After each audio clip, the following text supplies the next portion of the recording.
তো আমার হাতে গিয়েছে, খাইলে খিদা লাগে না। বসো, বসতে কথা বলো। বসো। কি সমস্যা? মোবাইলে দেখি। হ্যাঁ রে হারাম দাদা, তোর তো বিরাট সমস্যা। হ্যাঁ নাকি বাবা? তুই তো ঘুমাইলে সুপকে দেওস না, হ্যাঁ নাকি? আগলে পানি পানি লিয়ে আগস। আর তো বহুত সমস্যা দেখাইতেছ তো। হ্যাঁ নাকি বাবা? তো আনছি না, বাড়ি বলতে ঠিক আছে। কি করছ তুই? টাকা ছাড়া তো এখানে কিছু হয় না। মোবাইলে কেনেন বাবা? মোবাইল।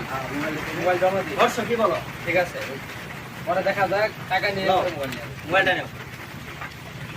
আর দেখ দেখি। বাবা, কি কি সমস্যা আছে? বিশ্রামে এটা প্রস্তাব করবি। কি করছ তুই? হ্যাঁ, তোর তো অনেক সমস্যা আরো। কি সমস্যা? সকালে গোসল করবার যাস, সন্ধ্যাবেলা আবার হরস, আগটাই তো তোর জীবন যা। হ্যাঁ বাবা, ঠিক বলছে। পাতলা পাতলা আগস, হ্যাঁ। এই ডেরা আমারস।